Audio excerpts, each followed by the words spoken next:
नमस्कार, आप देख रहे हैं एपीएन न्यूज। मैं हूं आपके साथ मनीषा सिंह। आप सभी का स्वागत है स्टेट लाइव में। बिहार में आगामी विधानसभा चुनाव के लिए महागठबंधन के घटक दलों के बीच सीट बंटवारे को लेकर तनातनी लगातार जारी है। आरजेडी और कांग्रेस के बीच सीट बंटवारे को लेकर मतभेद के कारण गठबंधन के भीतर दरार पड़ गई है। आरजेडी ने 143 उम्मीदवारों की अपनी आधिकारिक सूची को जारी कर दिया है, जबकि कांग्रेस ने 61 उम्मीदवारों की घोषणा की है। हालांकि सीट बंटवारे को लेकर दोनों दलों के बीच बातचीत भी चल रही है। कांग्रेस नेताओं ने उम्मीद जताई है कि जल्द ही सीट बंटवारे का मुद्दा सुलझ जाएगा और महागठबंधन एकजुट होकर चुनाव लड़ेगा। इस बीच कांग्रेस नेता अशोक गहलोत ने तेजस्वी यादव से मुलाकात की। बंद कमरे में 1 घंटे हुई मुलाकात के सूत्रों के मुताबिक गठबंधन में टकराव की स्थिति पर चर्चा हुई है। खबर है कि कल कांग्रेस आरजेडी साझा प्रेस कॉन्फ्रेंस कर महागठबंधन में सब कुछ ठीक होने का संदेश देगी।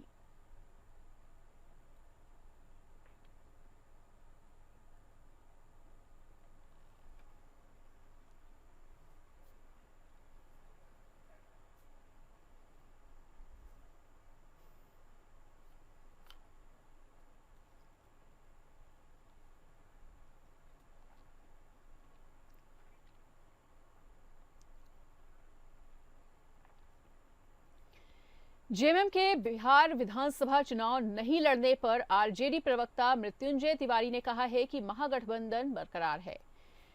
जेएमएम को हमारी मजबूरियां समझनी चाहिए।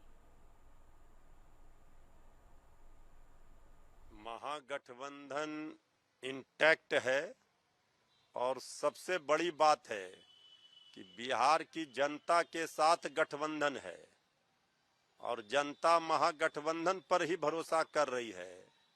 कुछ सीटों पर ऐसी नौबत आई है, वो भी सब ठीक हो जाएगा। इस दीपावली में बिहार की जनता ने बिहार के नौजवानों का भविष्य जिन्होंने अंधकार कर दिया है, गरीबी, बेरोजगारी और पलायन, महंगाई, ये सब के खिलाफ इस अंधेरा को हटाने के लिए, उजाला लाने के लिए बिहार की जनता ने दीपावली में दीपक जलाया है, श्री तेजस्वी यादव जी ने कहा है। इसलिए कहीं कोई परेशानी नहीं है, जनता का साथ है। तेजस्वी यादव के चुनावी वादे को बिहार के उप मुख्यमंत्री सम्राट चौधरी ने फर्जी करार दिया है। सम्राट चौधरी ने कहा है कि 2.7 करोड़ की बात तो दूर, सत्ता में रहते हुए वो 1 लाख लोगों को भी सरकारी नौकरी नहीं दे सके। ये लोग गप मारने लोग। पहले कहा कि 2,70,00,000 लोगों को सरकारी नौकरी देंगे। आज जिस बात की चर्चा वो कर रहे हैं, 15 साल तक उनके पिताजी माताजी ने बिहार को लूटा, बिहार की जनता देखी है। पूरे परिवार ने 1 लाख लोगों को भी सरकारी नौकरी नहीं दिया।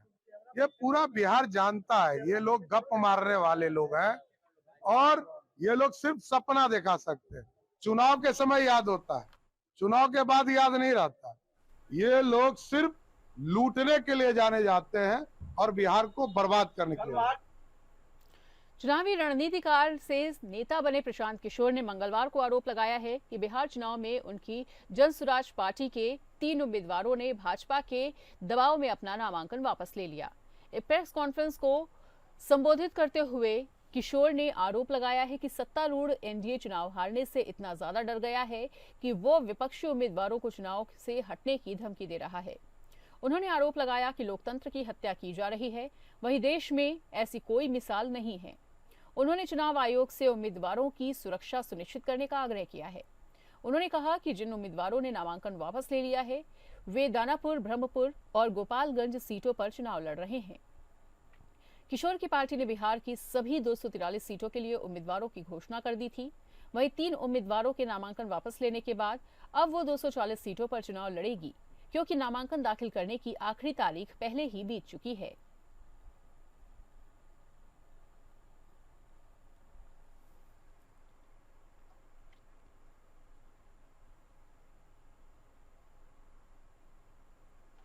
बिहार विधानसभा चुनाव पर बीजेपी सांसद मनोज तिवारी ने कहा है कि महागठबंधन के सहयोगी दल आपस में लड़ रहे हैं। इस बार राज्य की जनता जातिवाद नहीं, राष्ट्रवाद को चुनेगी।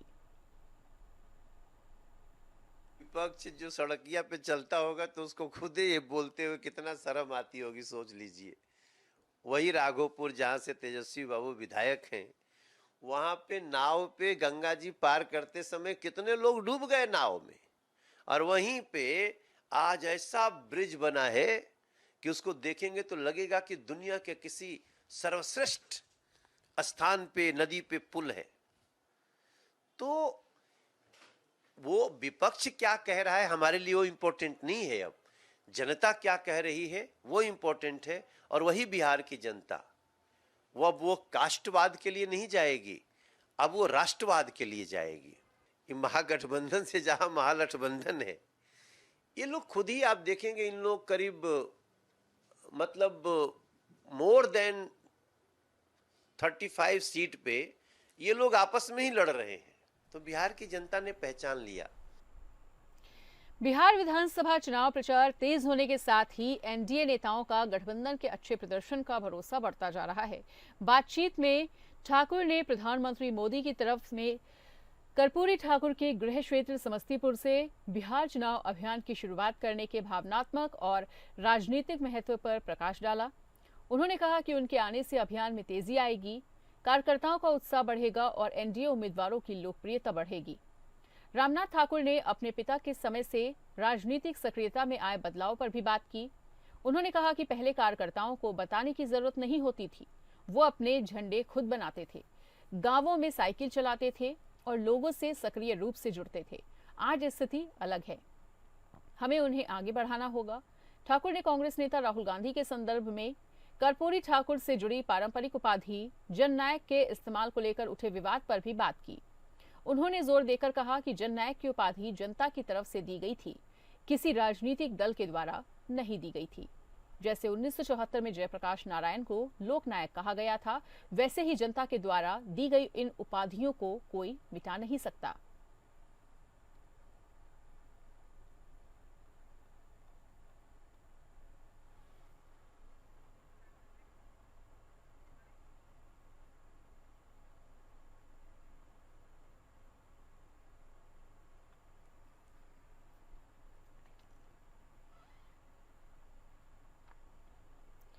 बिहार के रोहतास में एक जौहरी और उसके बेटे को बाइक पर सवार अज्ञात बदमाशों ने दुकान के सामने गोली मार दी। पुलिस ने मंगलवार को ये जानकारी दी। ये घटना फजलगंज इलाके में करीब 3 बजे हुई। दुकान के मालिक अशोक सोनी और उनके बेटे को घायल अवस्था में अस्पताल ले जाया गया। पीड़ित की बेटी ने बताया कि हमलावर उस वक्त आए जब दुकान में लक्ष्मी पूजा के मौके पर हवन चल रहा था। उन्होंने कहा कि 3 लोग बाइक पर आए और शटर बंद कर दिया गया। वो आभूषण चुराने की कोशिश करने लगे और जब मेरे पिता उन्हें रोकने गए तो उन्होंने उन्हें गोली मार दी और वो भाग गए। पुलिस ने आगे बताया है कि मामले की जांच शुरू कर दी गई है। वहीं हमलावरों की पहचान भी की जा रही है।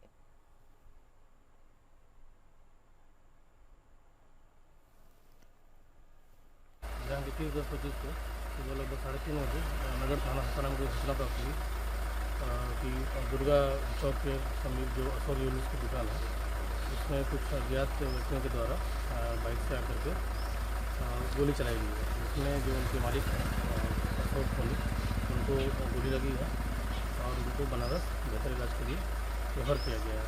घटना के संबंध में अभी हम लोगों ने वहाँ पर का जो CCTV है उसको प्राप्त कर उसकी जाँच पड़ताल कर रहे हैं और जो जिन्होंने घटना को अंजाम दिया है उसकी पहचान कर आगे की कार्रवाई कर रहे हैं। पुत्र को भी लगी है सर? जैसे बताया जा रहा है कि पैर में उनको भी गोली लगी है।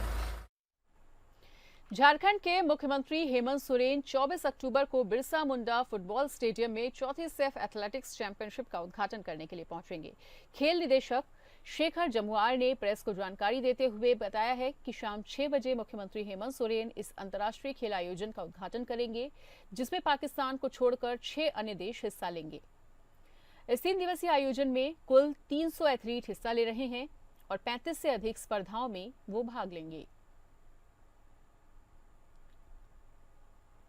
तो ये सारी तैयारियां हमारे लिए फाइनल स्टेज में है, हम लोग कर रहे हैं और आप लोग से पुनः हमारी गुजारिश है कि आप लोग you are the real watchdog. कहीं भी कोई इशू जैसे आपके एक जेंटलमैन ने हमें दिया कि ऊपर नहीं पहुंचा, बड़ा अच्छा लगा हमको, एटलीस्ट अभी तक नहीं पहुंचा, होने वाला है। Immediately I just check and वो इक्विपमेंट्स आ गया है। तो I must thank all this people जो कि इतना सोचते हैं आप लोगों से भी आग्रह है कि चूंकि ये स्टेट मीट नहीं है, नेशनल मीट भी नहीं, इंटरनेशनल मीट है, ये स्टेट का ही प्रेस्टीज है, हमारे नेशन भारतवर्ष का भी प्रेस्टीज है, वहाँ पर इन्वॉल्व है। जहाँ भी हो एक मौका इस पूरी ऑर्गेनाइजिंग टीम को जरूर दें। हमारे secretary sir, honourable minister sir day in day night हम लोग का ले रहे हैं कि हम लोग क्या कर पा रहे हैं, क्या कमी है, कैसे प्लग किया जाए। पूरी एजेंसीज लगी हुई है। तो हमारे तरफ से आज में बस इतना ही। आपको और भी अगर कुछ इश्यूज उठाना हो, कुछ ऐसी बातें हो तो जरूर आप रेज करें। बट आप देख रहे हैं कि पूरी छुट्टी के माहौल में भी, होली में भी कल, दिवाली में भी कल 6-7 बजे तक सारे लोग हमारे यहाँ पर थे, एजेंसीज हो या गवर्नमेंट मशीनरी हो। तो हम लोग अपने तरह से पूरी तैयार है, पूरी तरह कोशिश कर रहे हैं और आशा करते हैं कि सब लोगों के मिले प्रयास। झारखंड में छठ महापर्व के ठीक स्वास्थ्य मंत्री डॉक्टर इरफान अंसारी की मुश्किलें बढ़ने वाली हैं। दरअसल मंत्री ने नाराज राज्यभर के होमगार्ड जवान उनके खिलाफ प्रदर्शन करने की तैयारी में जुट गए हैं। इसी क्रम में झारखंड होमगार्ड वेलफेयर एसोसिएशन ने एक बड़ी घोषणा भी कर दी है। हालांकि प्रदर्शन की तारीखों पर अभी सहमति नहीं बन पाई है।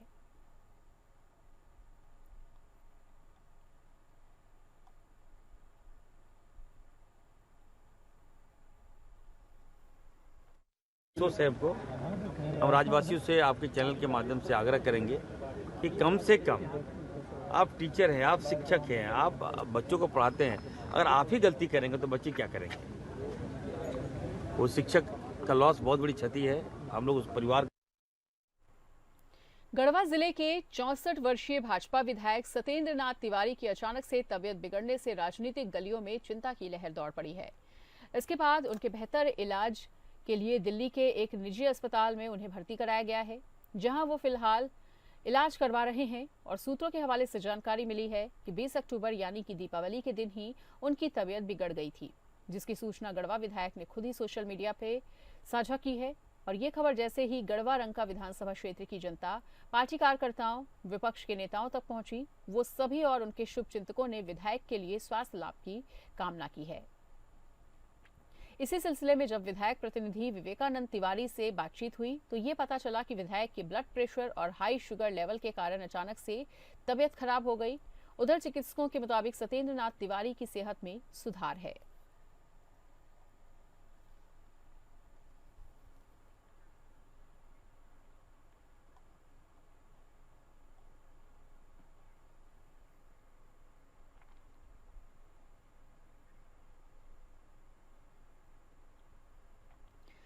सेंट्रल कोलफील्ड्स लिमिटेड धुरी क्षेत्र के तत्वाधान में स्पेशल कैंपेन 5.0 के अंतर्गत डीएवी पब्लिक स्कूल में निबंध लेखन प्रतियोगिता का सफल आयोजन हुआ।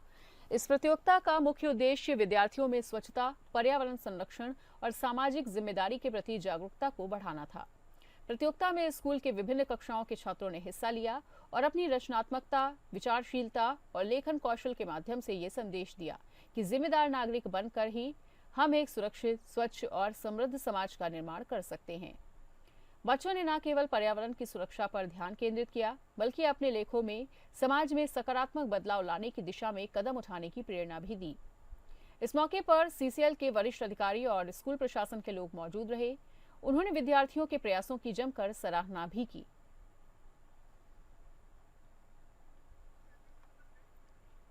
दिवाली की संध्या के अवसर पर छत्तीसगढ़ के स्वास्थ्य मंत्री श्याम बिहारी जायसवाल ने जिला मनेन्द्रगढ़, चिरमिरी, भरतपुर के सामुदायिक स्वास्थ्य केंद्र खटगांव पहुंचकर मरीजों और उनके परिजनों तथा अस्पताल स्टाफ के साथ त्योहार की खुशियां साझा की। उन्होंने अस्पताल में भर्ती मरीजों का हालचाल जाना और उन्हें जल्द स्वस्थ होने की शुभकामनाएं दी। इस दौरान जायसवाल ने मरीजों और उनके परिजनों तथा अस्पताल स्टाफ को फल और मिठाई वितरित की। अस्पताल परिसर में मौजूद लोगों ने स्वास्थ्य मंत्री के साथ मिलकर दीप प्रज्वलित किए और दीपावली का उत्सव मनाया। स्वास्थ्य मंत्री ने कहा कि बीमार व्यक्तियों की सेवा और उनका मनोबल बढ़ाना मेरे लिए दिवाली को सार्थक बनाता है। स्वास्थ्य विभाग लगातार बेहतर सेवाएं देने के लिए प्रतिबद्ध है। उन्होंने अस्पताल के स्टाफ को भी इस मौके पर समर्पण और संवेदनशीलता के साथ कार्य करने की प्रेरणा दी है।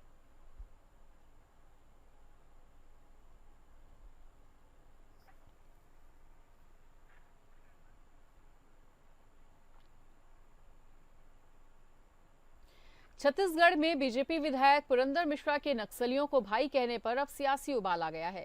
कांग्रेस के पूर्व विधायक विकास उपाध्याय ने आरोप लगाया है कि ऐसे विध्वंसकारी विचारधारा से इनका हमेशा सांठगांठ रहा है।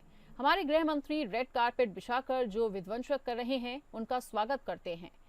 ये बीजेपी की विचारधारा है और अब पुरंदर मिश्रा नक्सलियों को भाई कह रहे हैं।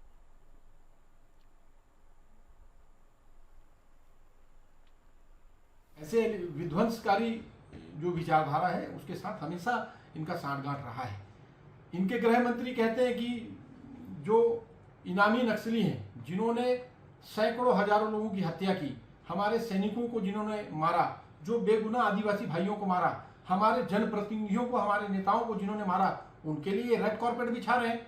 जिनको गोलियों से भूनना चाहिए, जिनको फांसी पे लटकाना चाहिए, जिनको जेलों के सलाखों के पीछे होना चाहिए, उनके लिए रेड कार्पेट बिछाकर उनका अभिवादन कर रहे हैं। और एक हमारे विधायक हैं रायपुर उत्तर के, उन्होंने तो हद कर दी, दीपावली पर उनको शुभकामनाएं दी हैं। एक तरफ दीपावली पर वो चिट्ठी जारी करते हैं और अपनी विचारधारा से लोगों को जुड़ने का आह्वान करते हैं, दूसरी तरफ भारतीय जनता पार्टी के नेता, इनके जनप्रतिनिधि उनको दीपावली की शुभकामनाएं दे रहे हैं। भारतीय जनता पार्टी, ये दुर्भाग्य है छत्तीसगढ़ का कि भारतीय जनता पार्टी की सरकार यहाँ पर है।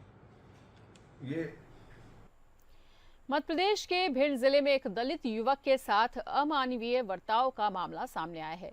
आरोप है कि 3 युवकों ने एक दलित ड्राइवर को बंधक बनाकर उसके साथ मारपीट की, शराब पिलाई और जबरन पेशाब पिलाने की घृणित हरकत कर दी। पीड़ित को गंभीर हालत में मंगलवार सुबह जिला अस्पताल में भर्ती कराया गया। मामले की जानकारी मिलते ही कलेक्टर करोड़ी लाल मीणा और एडिशनल एसपी संजीव पाठक अस्पताल पहुंचे और पीड़ित से मुलाकात कर घटना की जानकारी ली।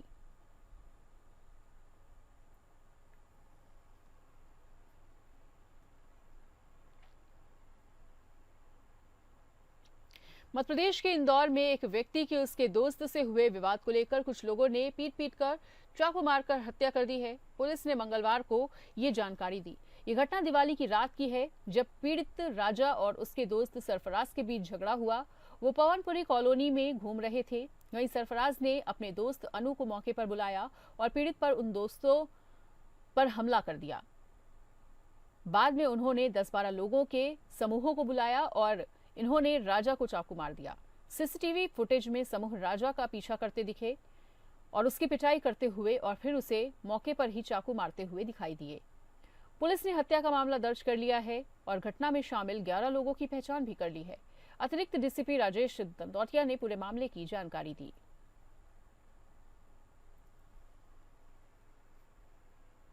जो मित्र थे आपस में, एक राजा छलावट था और एक मोहित था और एक वसीम था और एक बच्चा था। ये चारों लोग साथ में बैठकर शराब पी रहे थे। तभी फिर इनका एक जो मित्र था सरफराज भी था उनके साथ, और फिर किसी बात पर लेकर सरफराज के साथ मारपीट की। तो सरफराज ने अपने लोगों को बुलवा लिया और उसके बाद सरफराज के बाद जो अनु उसको बुलवाया, तो अनु ने फिर अनु के साथ भी मारपीट कर दी। तब फिर उसने अपने कई साथियों को बुलवाया, 10 से 12 लोगों को बुलवाया और उनके साथ मारपीट की, जिसमें राजा सिलावट को चाकू मारे। ये 3 चाकू जो भी थाना प्रभारी के द्वारा बताया गया है, जांग पर लगे हुए हैं और एक्सेसिव ब्लीडिंग होने की वजह से उसकी डेथ हुई है। फिलहाल अभी ऐसा पता चल रहा है।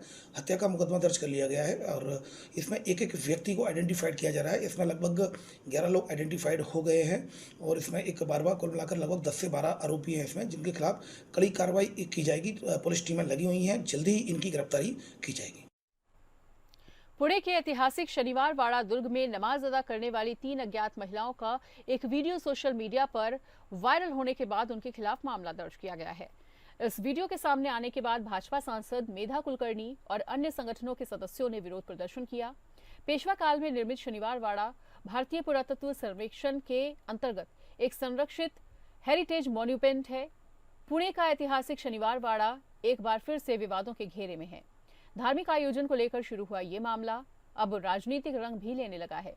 हिंदू संगठनों का कहना है कि शनिवार वाड़ा हिंदू विरासत स्थल है, जहां किसी भी धार्मिक कार्यक्रम की अनुमति नहीं दी जानी चाहिए। इन संगठनों ने प्रशासन से मांग की है कि इस तरह के आयोजनों पर तुरंत रोक लगाई जाए। वहीं इस पूरे विवाद पर पुणे की सांसद मेधा कुलकर्णी ने भी तीखा रुख अपनाया है। उन्होंने प्रशासन को चेतावनी दी है, अगर शनिवार वाड़ा में नमाज पढ़ने की अनुमति दी गई है तो हम भी उसी जगह पर हनुमान चालीसा और आरती करेंगे। इस बयान के बाद शहर का माहौल और भी ज्यादा गर्म हो गया है। वहीं प्रशासन ने एहतियात के तौर पर शनिवार वाड़ा और आसपास के इलाकों में पुलिस बंदोबस्त बढ़ा दिया है।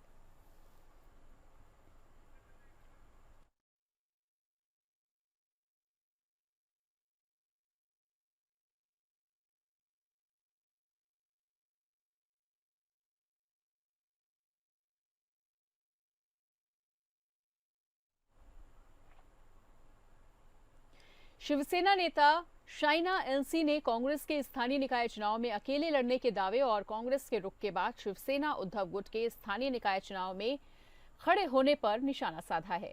आइए सुनाते हैं कि उन्होंने क्या कुछ कहा। कांग्रेस पार्टी एकत्र जाए या अलग जाए, उनकी नैया तो डूब चुकी है, लेकिन उन्होंने ये भी जताया है कि उबाटा सेना और मनसे का वजूद नहीं रहा है। मैं मानती हूं कि ये उनका एक अंदरूनी मामला और फैसला है, लेकिन टाइमिंग बिल्कुल सस्पेक्ट है। बिहार के इलेक्शन के पहले कांग्रेस के नेता बाहर आके बोलते हैं कि हम अलग जाएंगे स्थानिक स्वराज में और मनसे को कभी स्वीकार नहीं करेंगे।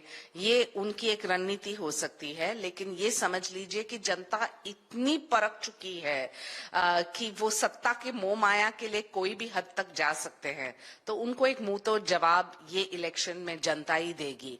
और जहां तक शिवसेना का सवाल है, हमें यकीन है कि महायुति जीत के आएगी स्थानिक स्वराज और बीएमसी के इलेक्शंस में, और सिर्फ भगवा भगवा भगवा, क्योंकि हमने कभी भी हमारे विचारधारा के साथ कोई कॉम्प्रोमाइज नहीं किया और सिर्फ डेवलपमेंटल एजेंडा की बात की है।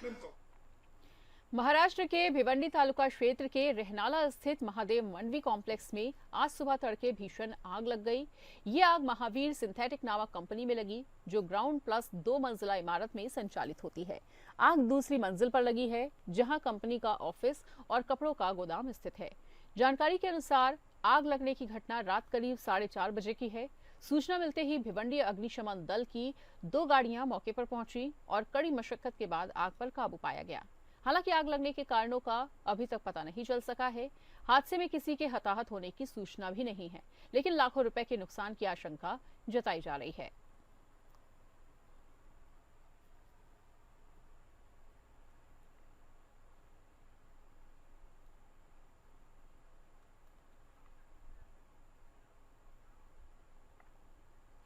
बुलेटिन में फिलहाल के लिए इतना ही, पर खबरों का सिलसिला लगातार जारी है।